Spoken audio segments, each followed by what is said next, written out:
చలికాలంలో ఆరోగ్యాన్ని కాపాడుకోవడం అనేది ఒక పెద్ద సవాలు. ఈ సమయంలో జలుబు, దగ్గు వంటి సాధారణ సమస్యల నుంచి అస్తమా వంటి తీవ్రమైన రోగాల వరకు అనేక అనారోగ్యాలు చుట్టుముడతాయి.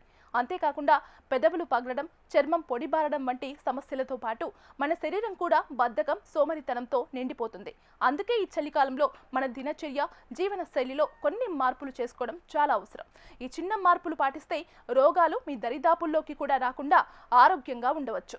చలికాలంలో చాలా మంది జలుబు, జ్వరం వంటి ఇన్ఫెక్షన్లతో ఇబ్బంది పడతారు.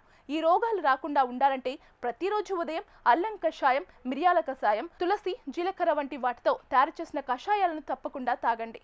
వీటిని తాగడం వల్ల మీ శరీరంలోని రోగ నిరోధక శక్తి పెరుగుతుంది. చలికాలంలో చాలా మందిలో విటమిన్ డి లోపం కనిపిస్తుంది. అందుకే ఈ సీజన్లో ప్రతిరోజు ఉదయం కనీసం 10 నిమిషాల పాటు సూర్యరశ్మి శరీరానికి తగిలేలా కూర్చోండి. దీని ద్వారా శరీరానికి తగినంత విటమిన్ డి లభిస్తుంది. ఇది ఎముకలను బలంగా చేయడమే కాకుండా శరీరంలోని సోమరితనాన్ని తగ్గించి చురుకుగా ఉండటానికి సహాయపడుతుంది. చలికాలంలో దాహం తక్కువగా ఉంటుంది కాబట్టి చాలా మంది నీరు తక్కువగా తాగుతారు. దీనివల్ల ఆరోగ్యంపై చెడు ప్రభావం పడుతుంది. అందుకే ఈ సీజన్లో కూడా మీరు తగినంత నీరు తాగి మీ శరీరం డీహైడ్రేషన్ కాకుండా చూసుకోవాలి. గోరువెచ్చని నీటిని తాగడం చాలా ఉత్తమం. చలికాలంలో జలుబు, ఇతర ఇన్ఫెక్షన్ల ప్రమాదం ఎక్కువగా ఉంటుంది. కాబట్టి మీ పద్ధతులను మార్చుకోవడం ముఖ్యం. తరచుగా చేతులు కడుక్కోవడం, శుభ్రమైన బట్టలు ధరించడం, జనం ఎక్కువగా ఉన్న చోట మాస్క్ ధరించడం వంటి అలవాట్లను పాటించండి.